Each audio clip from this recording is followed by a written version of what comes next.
पोरं बाजूला असूनही ती कलकल न करता गप्प बसली आहे याच्याबद्दल सगळ्यांचे आभार। आपल्याला माहिती आहे की आता एप्रिलमध्ये लोकसभा निवडणूक येणार आहे। संजय भाऊंनी आज गडबडीमध्ये कार्यक्रम घेतला। मी जरा थोडीशी येऊ का नको असं माझं चाललं होतं, पण मी त्यांना कबूल केलं होतं, कारण आत्ता खूप बातम्या गेल्या 2-3 दिवसात अशा येत आहेत की आपल्याला माहिती आहे की 22 जानेवारीला भव्य प्रमाणामध्ये राम मंदिर उद्घाटनाचा कार्यक्रम होईल। तो झाला की त्याच्यावर भारतभर त्या राम मंदिराचंच वातावरण निर्माण केलं जाईल। इतकं केलं जाईल की आपण आपले प्रश्नच विसरून जाऊ। मग आपल्याला फक्त राम मंदिर मोदी एवढंच दिसत राहील।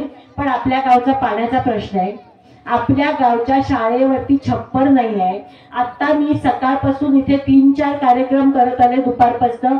आतापर्यंत प्रत्येक गावात मला मिळालेली निवेदनं ही शाळेवरती पत्र नाहीये, शाळा गळतीये, शाळेमध्ये शिक्षक नाहीये, 5वी 6वी 7वी पर्यंत वर्ग असलेल्या शाळांमध्ये 2 किंवा 3च शिक्षक आहेत। ही परिस्थिती आणि त्याच्याबद्दलची निवेदनं मी स्वीकारत आली आहे। शाळेची दुरुस्ती हा विषय जिल्हा परिषदेच्या अखत्यारीत येतो, तो आपण मार्गी लावू। पण शाळेमध्ये शिक्षक भरती करणं, आपल्या जी काही प्राथमिक आरोग्य केंद्र आहेत, आपल्या ज्या काही PHCs आहेत त्याच्यामध्ये स्टाफ नेमणं, नर्सेस नेमणं, डॉक्टर्स नेमणं, शाळांच्यासाठी पुस्तकं उपलब्ध होणं, ह्या ज्या सगळ्या गोष्टी आहेत त्या काही जिल्हा परिषदेच्या हातातल्या नाही आहेत, त्या राज्य शासनाच्या हातातल्या आहेत। आता एकीकडे गावागावामध्ये इंग्लिश मीडियम शाळा भरल्या जात आहेत। आपल्याला परवडत नसताना सुद्धा आपण तिथे पाठवतोय, कारण जिल्हा परिषदेच्या शाळेमध्ये शिक्षक नाही आहेत आणि 2 शिक्षकांना 5 वर्ग झेपत नाही, हे खरंय। आपल्यापैकी आपण जे लहानपणापासून शिकलो तेव्हा आपल्या वर्गात एक शिक्षक असायचे, बरोबर आहे? एका वर्गाकरता एक शिक्षक असायचे। बऱ्याच वेळेला इंग्रजी, सायन्स आणि गणित विषय शिकवायला वेगळे शिक्षक यायचे। मी म्हणते ते बरोबर आहे। त्यामुळे आपल्याला काही शिकायला अडचण आली का? शाळा छोटी असेल, बाटकी तुकडलेली असतील नसतील, आपण खाली जमिनीवर सतरंजा टाकून बसत होतो, पण शिक्षक होते आणि ते चांगले शिक्षक शिकवत होते म्हणून आपण इथपर्यंत पोहोचलो। आता इथे मुळात शिक्षणाचाच खोळखंडोबा चाललाय। मला तुम्हाला आवर्जून हे सांगावंसं वाटतंय, आता एकूणच समाजामध्ये अनेक गोंधळ चालले, पण सगळ्यात महत्वाचा आपल्यासारख्या जानोरीसारखं गाव असेल किंवा आपल्यासारखी अनेक गावं असतील, त्यांचा मुख्य प्रश्न काय आहे? तो प्रश्न विकासाचा। आज आपल्या हातामध्ये प्रचंड शेतीवाडी आहे का? नाही। जर शेतीवाडी असती तर ती कुठे 2 एकर, कुठे 3 एकर, कुठे 7 एकर एवढीच शेती आहे, जास्ती शेती नाहीये। आपल्यासारख्या गावामध्ये शेतमजुरी सोडली तर काही उत्पन्नाची साधन आहेत का? कारखानदारी आहे का की आपल्या पोरांना नोकऱ्या मिळतील? नाहीये।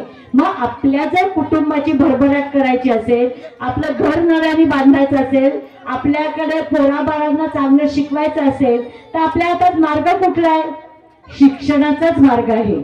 मुलांना चांगलं शिकवणं, त्यांनी वेगवेगळ्या अभ्यासक्रमांना जाणं, चांगल्या वेगवेगळ्या अभ्यासक्रमांना गेल्यानंतर त्यांचे स्वतःचे व्यवसाय सुरू करणं किंवा त्यांना चांगल्या नोकऱ्या मिळणं, हे जेव्हा होईल तेव्हाच खरं म्हणजे आपली परिस्थिती बदलेल, आपण चांगल्या आयुष्याची स्वप्न बघायला लागू।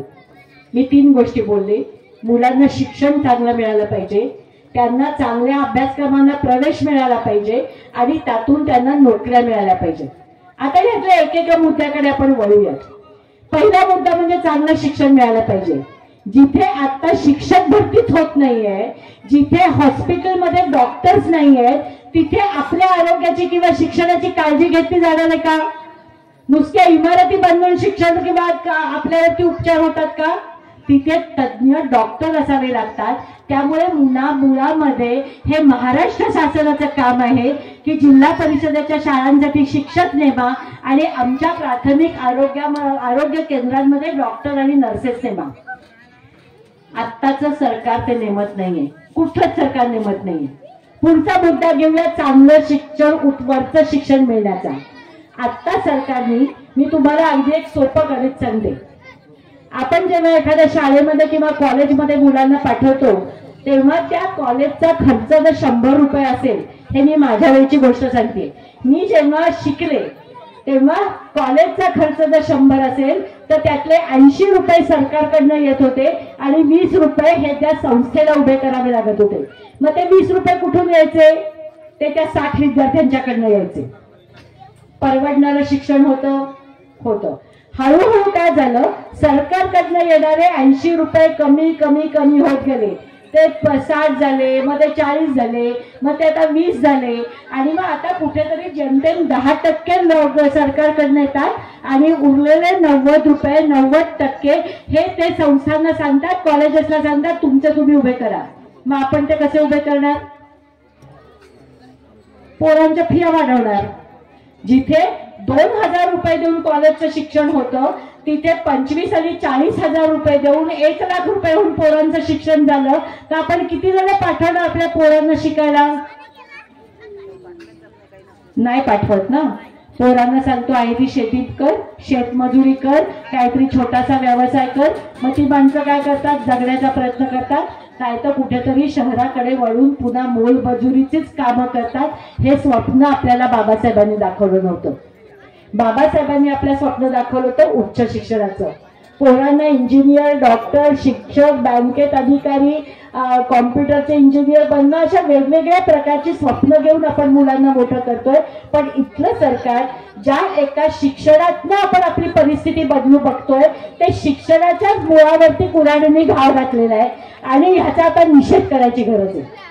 म्हणजे आपल्या हातातलं म्हणजे जिल्हा परिषदेच्या शाळा नीट चालणार नाही, त्यातनं पोरं स्वतःच्या बुद्धिमत्तेवरती अभ्यास करून कॉलेजमध्ये गेली तर ते आपल्याला परवडणार नाही आणि त्यातून स्पर्धा परीक्षांना बसून आपण सरकारी नोकरी मिळवण्याची जर संधी पाहिली तर आता मागच्या वेळेला जो सरकारने GR काढला होता, सरकारी आदेश काढला होता, तिथे तुम्हाला मी जरा 1 मिनिट विनंती करू का गप्प बसण्याची? कंत्राटी कामगार नेमायचे म्हणजे पोरांनी एवढी वर्ष अभ्यास करायचा, सरकारी नोकरी लागायची स्वप्न बघायची, 2-2, 3-3 वर्ष स्पर्धा परीक्षांचा अभ्यास करायचा आणि आता कुठेतरी त्यांना नोकरी निघायची असेल तर भरती करण्याच्या ऐवजी कंत्राटी कामगार नेमायचे. आता या कंत्राटी कामगारांमुळे 2 गोष्टी होतात. पहिली गोष्ट होते म्हणजे कॉन्ट्रॅक्ट वरती सरकार माणसं नेमतात तेव्हा त्यातलं आरक्षण संपतं. घेईल का कोणी आपल्याला? आपल्या पोरांमध्ये किती पण बुद्धिमत्ता असली तर आज सरकारी नोकरीतलं आरक्षण काढलं तर किती दलित पोरांना नोकऱ्या लागणार आहेत? लागणार आहेत. आपल्याला लागणार नाहीयेत, ओबीसीजना लागणार नाहीयेत आणि याच्याबद्दल इथल्या सगळ्या बहुजन समाजांनी, दलितांनी आता खडबडून जागवायची वेळ आली. बरं समजा नोकऱ्या लागल्याच, आपण खूप आंदोलनं केली आणि आपल्या आंदोलनांना घाबरले. म्हणजे पुढे निवडणूक आहेत ना, त्यामुळे शेवटी लोकांना शांत करणारे निर्णय घ्यावे लागतात. एवढं करून समजा त्यांनी आम्ही आरक्षण पाळूचा निर्णय घेतला तर एक सरकारी कॉन्ट्रॅक्टवर नेमलेल्या माणसाला किती वर्ष नेमलं जातं? 1 वर्ष. 1 वर्ष संपलं की पुन्हा डोक्यावरती ताणती तलवार. बरं ते 1 वर्ष तरी नेमणूक फुकट करणार का हो? हे यांचे दलाल ठिकठिकाणी बसलेले आहेत. त्यामुळे त्या जानेवारीतनं एखादा मुलगा शिकून गेला तरी सुद्धा त्याला ती 1 वर्षाची नोकरी लागण्यासाठी 25-30 हजार कुठेतरी मोजावे लागतील आणि पुन्हा 1 वर्षांनी काय हा प्रश्न आपल्या डोळ्यासमोर येणार आहे. हा शिक्षणातनं नोकरीचा प्रश्न झाला. आता आपण आपल्या मुख्य रोजीरोटीकडे येऊया. आपल्या सगळ्यांचा व्यवसाय कशावरती अवलंबून आहे? पोट कशावरती अवलंबून आहे? शेतीवरती. आज शेतीला तरी सुरक्षितता आहे का हो? आज शेतमालाला भाव नाही अशी परिस्थिती आहे. अवकाळी पावसाला आपण कित्येक वर्ष वंचित बहुजन आघाडी ही मागणी करतोय की सरकारने गरीब शेतकऱ्यांचा, अल्पभूधारकांचा, छोटी छोटी शेती असलेल्या दलित आणि बहुजन समाजातल्या शेतकऱ्यांचा पिकाचा विमा सरकारने उतरवावा.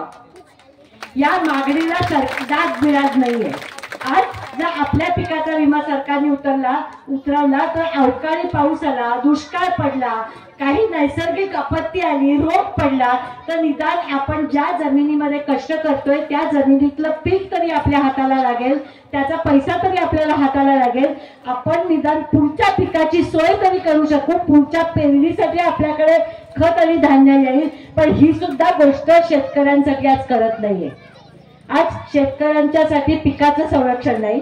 शेत शेतीसाठी दर्जेदार बियाणं उपलब्ध होत नाही, शेतमालाला संरक्षण नाही, शेतामध्ये जाण्यासाठी पाणंद रस्त्याची पुरेशी तरतूद नाही. या परिस्थितीमध्ये आपण सगळेजण झगडतो आणि ही परिस्थिती बदलायची असेल तर इथल्या देशाची आणि इथल्या राज्याची सत्ता आपल्याला आपल्या हातामध्ये घ्यावी लागेल.